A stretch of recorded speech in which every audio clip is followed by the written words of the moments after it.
Hello everyone, here today we got the Kislev edition for Shadows of Change, the Shadows of Change patch 4.2 update. So we got a lot of tons of things coming up. So I say so far across all of these three blog posts.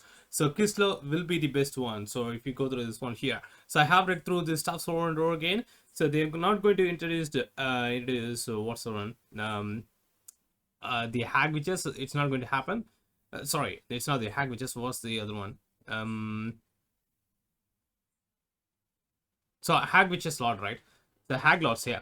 Hag lords, they're not going to add hag lords, but they're gonna give us some good stuffs over here, which I'm gonna go through here. So you're gonna read through this stuffs from the blog post from the totalwar.com page. So they have given out like the basic lore and all the other stuffs, and they're gonna. That's all the details we can receive from that. So no hag mothers, as you can able to see. So new spell lore for Mother of Strankia, which is pretty good. So which for just for Mother of Strankia. Okay, so it will be available. So you'll see. We have to see that in action. It doesn't say so the lore of hag spell lore. Can it be applied to frost maidens? I don't think it will apply to frost maidens. They have access to two lores of magic already. The ice lore of ice and the lore of Tempest, right? So Tempest, yeah, Tempest. So I don't think they will be having this one here. Only the hag witches, they have beast magic, shadow magic, and then probably the lore of hag will be available for them. So the hag witches may have this spell. Yeah, the lore of hag features 6 new spells and a new lore attribute. There you go. So and there you go. I think these compliments. So yeah, that's fine. So it will be curses and blessing. It's very similar to what we have for Mother of Strankia playthrough. So when you cast it normally, so with the overcasting, it will act as a curse and affects the enemy units. So but if you overcast on top of cursing the enemy, you will have some blessing for your own units too. So let's say for this example, this one here, area of access over here, fate of interlopers, even though it doesn't do that much damage, so it will inflict minor decrease of leadership and a blessing increase spell resistance for your own units too, which is pretty good. So probably sometimes this will come in handy for you, but I don't think this will be a magic change over here. It's just like what we have some of the spells kind of producing leadership. I don't think it will be in a major one. So it says minor decrease in leadership, decrease of leadership. It doesn't go to like a decrease in leadership by more than 10, I think so. So anywhere around 5, I think that will be the case for here. It's going to be an I don't. They haven't implement like a explain about an passive ability. We'll see that one in action anyway. Yeah, we'll see that one in action, but it will improve spell distance. Hopefully that will come in handy if you're going up against, let's say, which one probably spells means. So if you are going up against a throat, the unclean means that will come in handy. So this spell will come in handy. Or if you are playing as a yeah, if you're playing as Mother of Strankia campaign, you may encounter Mother of who's that one? So Morathi Elion, and then this will come in handy too. Yeah, that's where this will come in handy. Yeah, that's where this will come in handy. But I can't get the like a lot of scenarios for this one, but this is pretty good actually. So it will come in handy for you. So probably it will be like a costing 1 or 2, so like anywhere around 4 magic at the beginning, then it can be raised to 1 or 2. So just like what we have for Katin over there. So spells the Forbidden Fence. So when I thought about this spell over here, I thought I was using this one in one of my. I thought it was Warhammer 2, but it's just not Warhammer 2. So I have been using this ability here, the similar sort of ability in a Titan Quest. So that's where I came across this stuff over here. I think it's available in Warhammer, but I'm not entirely sure about this one here. Cause the Forbidden Fence negatively affects enemy speed, charge speed, and vigor. But as far as I've seen, this one here is very similar to what if you have in Titan Quest at the moment.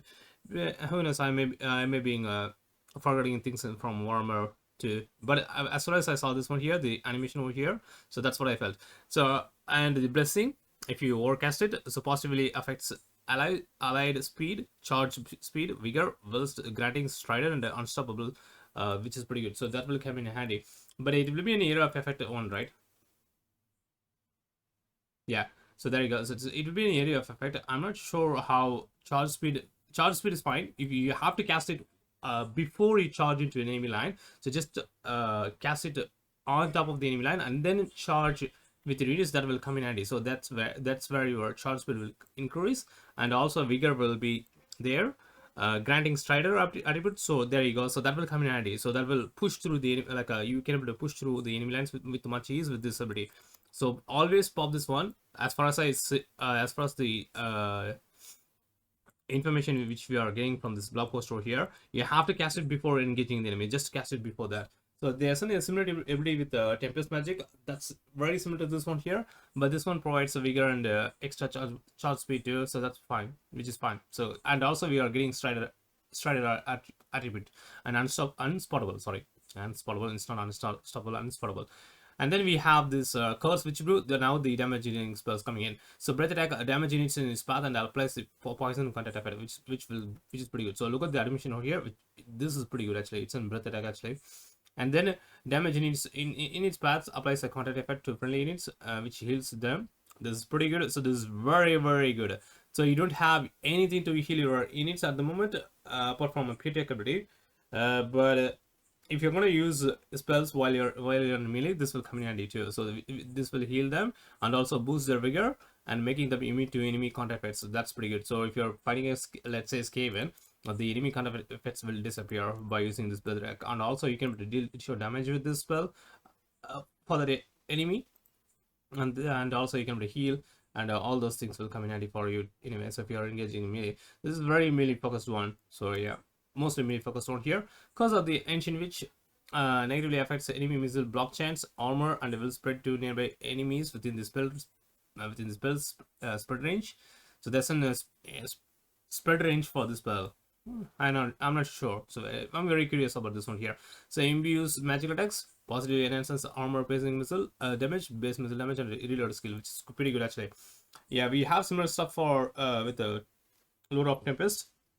This is spell boosting the reload skill and base missile damage, I think so, or increase the range of that range of your missile units. There's a spell there. But with this one, you will have magic attacks for your Kozaz, which is pretty insane. So you can become, I think you can combine this with two Kozaz, but this will cost you a ton of magic, I think so. So it will imbue magic attacks, positively enhances armor piercing missiles, missile damage, which is pretty good. If you are using, let's say who's the stealthy. So if you are using a stealthy doomsack, this will come in handy for you. Always make sure to combine this one with the stealthy doomsack. This is pretty good for them. Yeah, base missile damage and the earlier skill. I think the stealthy will benefit from this spell like crazy. That's what I think as of now, but we have to see it in action. And then we have this one here, Vengeance of Spirits, area of direct damage. That's a huge one there. The animation looks pretty good. I'm totally into this animation over here for each of the spells anyway. Yeah, the spell animations are improved totally. So this looks like an incarnate element of beast head over there.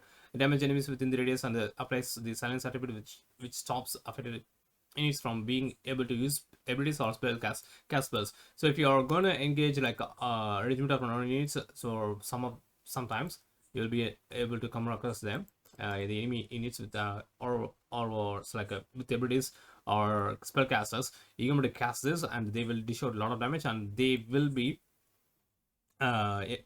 stopped from using abilities or cast spells, which is pretty good. So if you're going up against a Zinch, probably this will come in handy if you are playing in a Realm of Chaos map, but I'm not going to touch it. But if you're going to fight Zinch or any other, let's say, changeling faction while playing as Catherine, it's possible, or Costaltine, so you can encounter a changeling. So this will come in handy. And also for who? Legion of Chaos, the Demon Prince faction. If you are going to encounter him while playing as Boris, this will come in handy too. But this is an area of direct damage, which is pretty good actually, which is pretty good. And the area of augment enhances the flow of winds in your favor, in favor of your viewers or allies spellcasters, dealing damage in the process, which is pretty good. So it will boost. I'm not sure how it's gonna boost me, like a winds of magic in favor of your viewers or allies spellcasters. Yeah, I'm not sure. Probably it will increase the magic. Who knows? Yeah, but this will cost a lot of magic. This area of direct damage will cost a ton of magic anyway. Then we have Cursed Cauldron. Vortex spell, a static central vortex fires out projectiles that spawns smaller moving vortexes upon impact. And then once you overcast this one here, the same as they were, but this Vortex no longer arms friendly units that are caught in the area of effect, which is pretty good. So if you're on a blob, you can be able to cast a spell and overcast this spell actually, and then bring more value out of it anyway. So that probably it won't disrupt your own units too. So Malediction of Madness. This is what I. That's it. I have we heard this name. I'm not sure what this one here. Yeah. And then based on weapon damage, armor piercing, weapon damage, melee attack, and the inflict rampage. So so this one is fine. Okay, and you have the same rampage effect going on with your for your friendly troops. I don't understand what they are going what they are implementing with this one here. So each blessing from your spells doesn't do any doesn't have shouldn't be having any downside. Yeah, shouldn't be having any downside to your units, but it will give you rampage for units. I'm not too sure. I'm not entirely sure about this one here. Yeah. So those are the lore of spells. I totally into which one here? The Witch Brew. This looks like a good spell. I think it will cost like a less magic. And then we have this one over here, Vengeance of Spirit, and then we have Coast Golden. Those three spells looks like a more damage dealing one. And then we have this one over here. That's kind of looks iffy one, and it's gonna cost like crazy amount of magic. Yeah, I'm not really sure about the one. Then we have Druzina Lord. Druzina name, I thought it was on a lot from the minor Kislev faction, but that's not the case anymore. So he's going. So Druzina Lord or an he, it's not going to be in she actually. So they will be bridging the gap between Mother Ostiaka side and Spellcaster side. So he's going to be in a hybrid lord, as you can see. He's going to use an bow and arrow as his primary weapon, and in melee he can use an axe weapon too. There you go. They have given out like a 3, maybe 2 variants of this one here. I think it's 2. It's a single variant, I think. Yeah, from the looks of it, it's just single variant. So 3 axe, the crossbows. So, yeah, we have to see it in action though. So hybrid, so you can dish out single target damage with this bow. I'm not entirely sure about this one here. We have to see it in action and able to deal armor piercing damage with this axe and melee. Yeah, in melee he can dish out armor piercing damage. So missile enhancement units near to the Druzina will benefit from increased missile stats. Yeah, that's pretty good. But I'm curious what are the stat increase will be. Probably reload skill, and it probably if it is gonna be a range one, then I'm gonna spam this spam this. Yeah, you have to spam this lot like crazy. So we got one more thing coming up. So you're gonna spam this lot like crazy. You probably will be ditching out Boyar in like in favor of these lots now from now on. I think so. This one here, the ammo replacement, that's the best thing about this one here. This will outweigh most of the stuffs for this entire edition for the Shadows of Change 4.2. Yeah, this is one of the best thing that's gonna happen for 4.2. So the Druzina is only unit in the Kislev roster that can replenish used up ammunition for friendly units, making him effects support character for Kislev missile lines. Yeah, this will come in handy. So how many times you have encountered a situation when you say in the early part of the campaign, so mostly in the early part of the campaign, so how many times you have encountered a situation where you need an ammo replenishment, or you wish you had a lot of ammo? So this is where it comes from. As far as we know, so only Clan Skyer, I think who's that one? Clan Skyer can I think Ikitla can replenish ammo, and then we have Eltharion for elves. Those are the 2 lots can those are 2 legendary lords, right? So they haven't separate faction. But for Druzina, it's just an ordinary lord. If you have the Shadows of Change DLC, I think you can access this lord. So it's not a free DLC. I'm not entirely sure can you recruit if you don't have the Shadows of Change DLC. I think you can. So from the looks of it, yeah, this is not a legendary lord, but he can able to replenish friendly troops ammo. That will come in handy. So it applies to let's say for it can apply for Kozos, Armor Kozos, Chelsea, even Blitted Groms, and then you have sled units too. So light war sleds and heavy war sleds. Those things will replenish ammo with him too. I think this will come in handy for every single of the units for Kislev. So this one changes Kislev completely. This one here, this ability over here will change Kislev like crazy. You're not going to recruit Boyar from now on. So unless they have some caveats coming for the Druzina lord, I'm not really sure, but he will be available from the early get-go. So if you have seen me play a Catherine campaign on live stream or some videos, I may have some posted some video campaign. I'm not entirely sure video series one actually. You guys might have seen me recruiting a boyar straight away from turn one, so that I can be able to deal with the rush things with the campaign anyway. Straight away I can be able to rush with the bustling Northern faction nearby.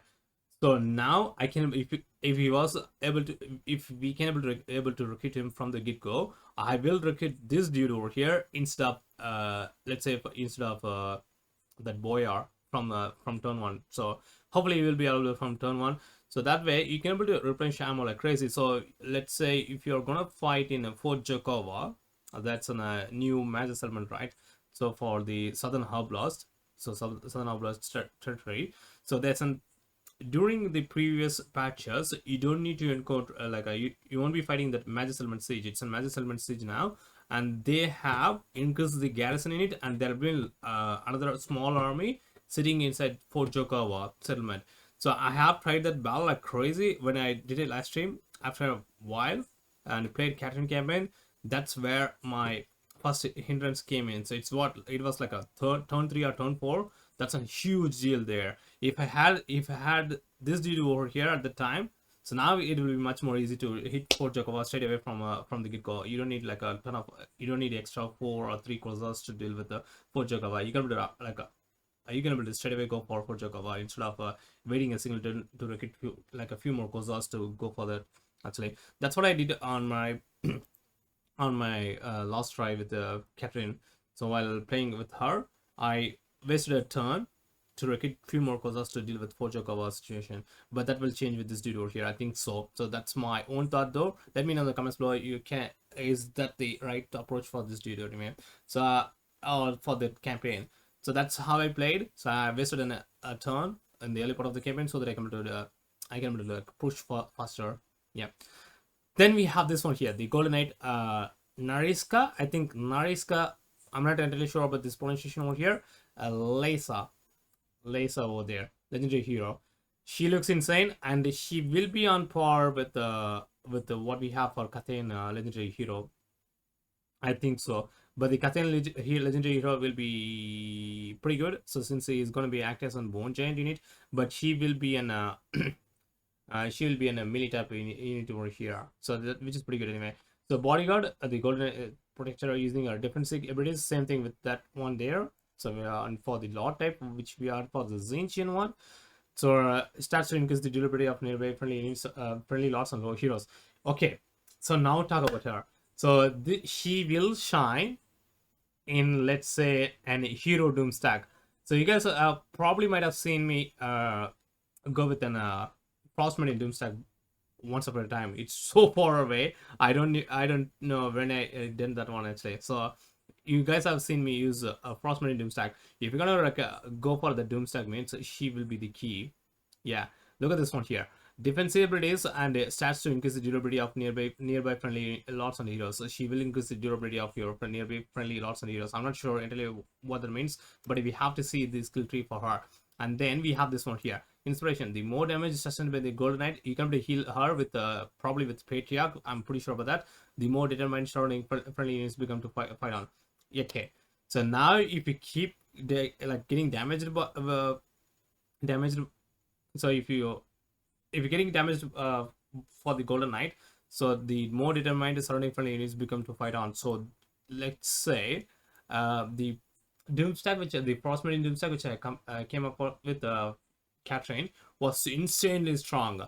So make it put her on top of that. It will be invincible, but it's going to take a lot of time, a lot of time to recruit that Doomstack anyway. So it's going to take ages anyway. But I'll try to do it. I'll try to do it in a campaign. So this will, okay, I totally forgot. This will arrive on next week, 27th, I think so. Next Thursday. The patch will appear on next Thursday. I don't think I'm able to do a hero doomstack before that. It's going to be a tricky one. So there'll be a quest line to recruit this hero, maybe. I'm not really sure. Yeah, do this. The Golden Knight's durability and a purple sword allows her to go to toe-to-toe with the melee lords and heroes. I wonder how she perform against, let's say, Archaon. And she will get a War Osmond. versus duty over here. He will be having auras mode. Yeah, they don't be getting any warband mode. So I'm kind of, that's one of the downside for this one here. Both the lord type and as well as for her the legendary hero. So legendary hero should have gotten more than one mount, I think so. That's my own thought though. Let me know in the comments below. We don't have any mount for that Katane hero though, but they, yeah, she's a melee hero. Probably she at least should have gotten a warrior mode. Now moving on. So we have one more unit over here, Kislev warrior. So they will be in a frontline unit. So it's going to be a tier 1 unit, I think so. It says tier 1 unit, right? Yeah, tier 1 troops. Decent and withstanding a charge and owned by their blood will fight to the bitter end of for Kislev. And they will have, I think they will have 120 entities instead of 90 entities. So since they are not hybrid units, they are here the cheapest 2 minute unit of Kislev roster, making them a great pick in the early game. So anti-large, they will come in handy against monsters infantry such as trolls. So there early in your gameplay you'll be inputting a lot of trolls, so that will come in handy. Then we have frontline troops with them, so more entities, and they will act as a screen to your missile units, and they will act as a meat shield, like a meat shield, and then you can be able to pop down some Kozals behind these guys, and they will do a proper job of dishing out more damage. They have pitchforks, is that true? No, I'm not really sure about the one there.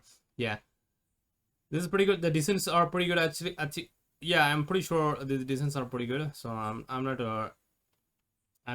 bothering bothered with any of this stuff over here, which I'll explain in a moment. Then we have Frostwim.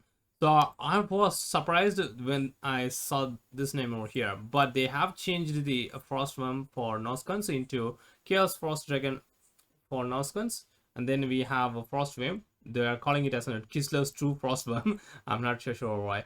Yeah, probably. So this is the beast over here. I like the design, but it's completely covered in ice, as you're able to see, and it's kind of will be how it's not going to be any tall monster variant, but it's going to be a lengthy variant one. So it's a lengthy monster, as you're able to see. It's huge, like the tail is so far, and then it has 4 legs. It doesn't have wings though. It can't able to fly, and it will act as a mount for Catherine and the ice witches, which is pretty good. So yeah, so this one here for the creatures of the sides, they are saying it's a fast moving unit, so it's a mid-tier monster unit, probably tier 4, I think so, since we have elemental bears at tier 5, elemental incarnate of beasts tier 4, I think so, and then we have snow leopards at tier 3. So snow leopards are pretty good, but you have to form an certain scenario for them to shine. So by using what's the one, ice magic, let's say Heart of Winter, and then a blizzard, so you have to form a blob with them. So with snow leopards, that's how they shine. That's why I love them. Love the Doomstack, snow leopard Doomstack. I wonder how these guys perform anyway. Yeah, and they are saying it's a mid-tier monster, and they will work very similar to a Dark Alpha or Hydra or a Stegodon of the Lizardman. So comparable, but I'm not really sure about this one here. They will be very unique when compared to Elemental Base or Elemental Bear. Yeah, so and they will act as a mount for Catherine and Ice Witch too. So they will have Frostbite as usual, with other monster units for Kislev, except for Elemental Incarnate Elemental Beasts. Fast, yeah, they're fast. I'm not really sure how fast they are. Probably 90 speed or under speed.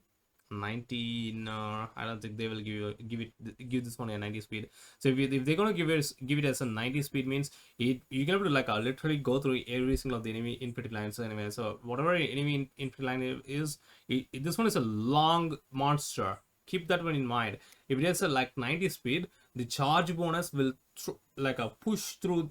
The charge bonus will let it push through the enemy lines, whatever it is. Even though even a top tier enemy infantry unit will have a hard time with this unit over here.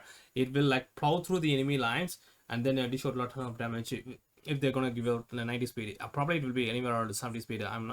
That's what I'm thinking right now. If it's gonna be over 80 speed, means I think they are implying it as a fast unit. So they have mentioned fast for snow leopards. They have nearly 100 speed there, 100 speed from the beginning. And if it has anywhere around 90 speed, that's gonna be an insane one. So if it's gonna get anywhere around 90 speed and it's a land monster, keep in mind though, So land-based monster will have a huge benefit when it comes to speed anyway. Very curious of what's the speed stats for this monster over here. Yeah, and the mount variant will be pretty good. So I think this will come in handy. But Warbear mount is pretty good for both Katin and Ice Witches. I wonder where this one will shine. So even at 80 speed for the Warbear mounts, they are pretty good, incredibly strong. You don't need like a tons of speed for them actually. They are pretty strong actually. I wonder what this one will provide. Probably this will be a mount before the Warbear. Maybe, I'm not really sure. Now we have the free LC. So this is for the DLC owners, I think so. But don't the Ice Witches and Catherine are will get this mount eventually, right? I'm not really sure. Yeah, we have to check it. We have to check the info or the gameplay in action and see how. I'm very curious of the one. Anyway, so Ice Code Sled mount free LC. There you go. So they're gonna give out a free LC content. That will be the Ice Code Sled for Catherine. So it's gonna be an amount. So this is going to be an incredibly well looking. So they haven't given out any details whatsoever for this mount over here, except for the sled over here. But as far as they have given some details over here, look at this one. Pulled by 6 of the finest steeds that Kislev has to offer. 6 horses. 6 horses. I haven't seen any legendary lord get that many horses anyway. So dragon mount. So that's gonna be very well eye catching. I'm very curious about the one there. If they're gonna put six horses for this steed means, that's gonna be pretty good anyway. So it's gonna be very good and it's gonna be pretty awesome and it's gonna dish out more damage anyway. So 6 horses will count as anywhere between it will have a pretty much high mass and the charge bonus will be insane with 6 horses.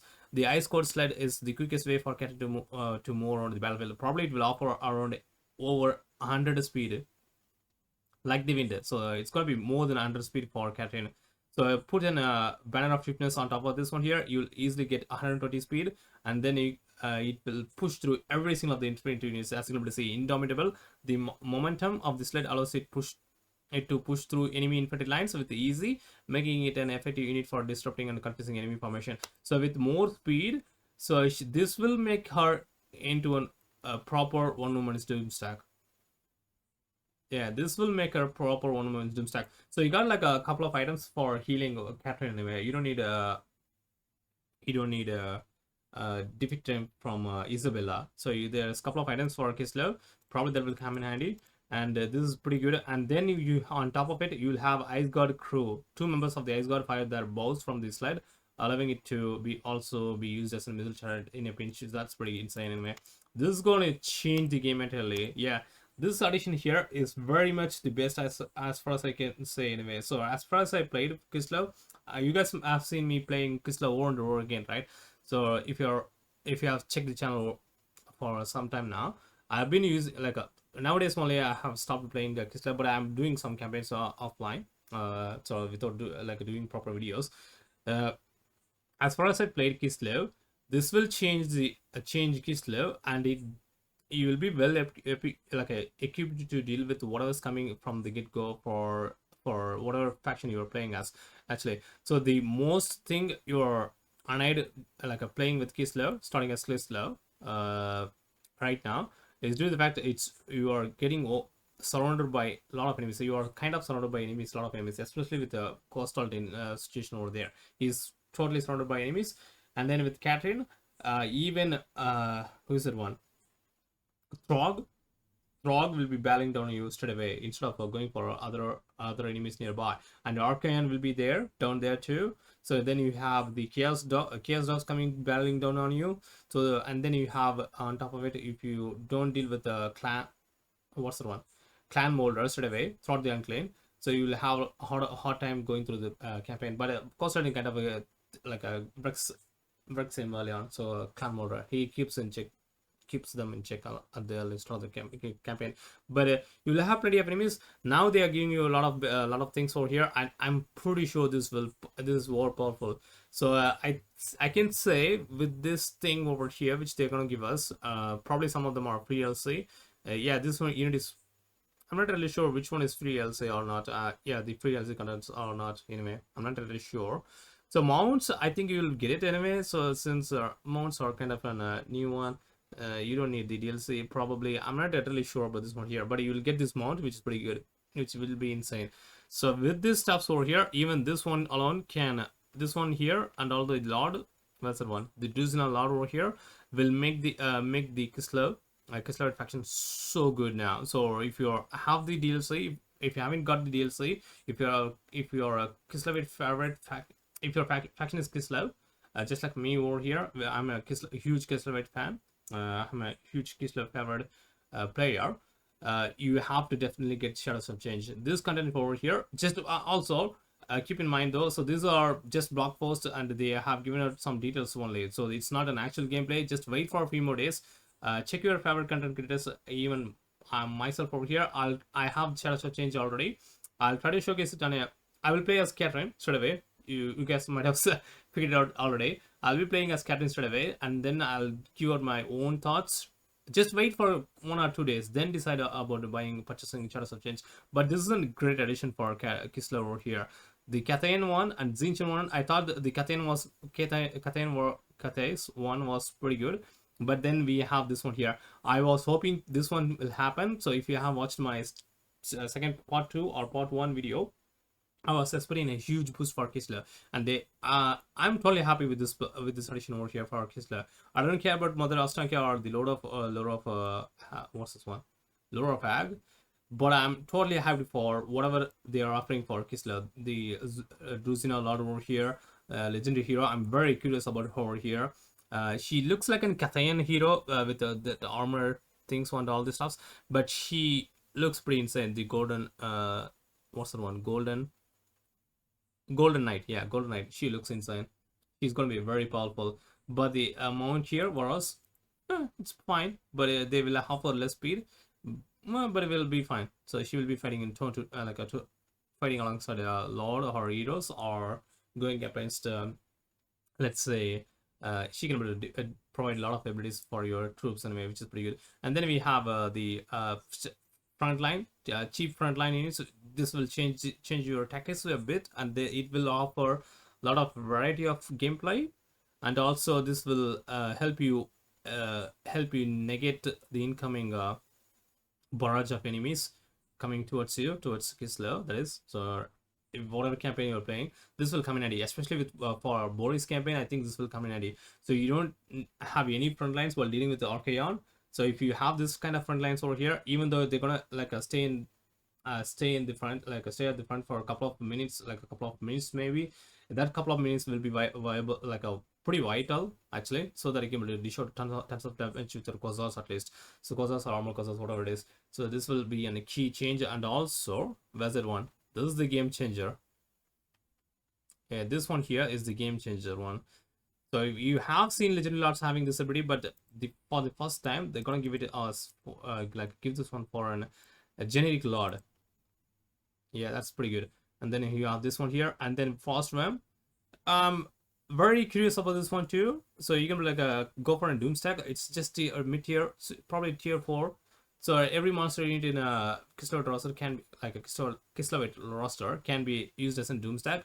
So I have done a Snowleopard Doom stack, Elemental Incarnate Beast Doom stack, and then we had a Elemental Bear Doom stack. Those are viable, and now we have this one here, which is pretty good. I'm happy with that. And then we have a Sled Mount for Catherine. That will make her invincible. I'm pretty sure about this will change the entire game.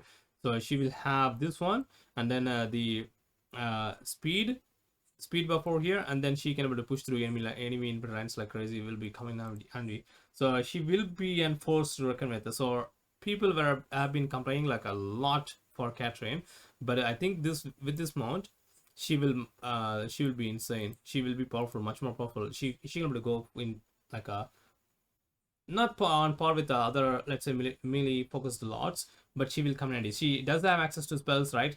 Make sure to keep that one in mind. And if you're gonna throw into, now you can able to throw her into melee with this mode. I'm pretty sure about this one here. Yeah. As far as the info goes, this is how I think it's gonna act anyway. So it will have more than 100 speed.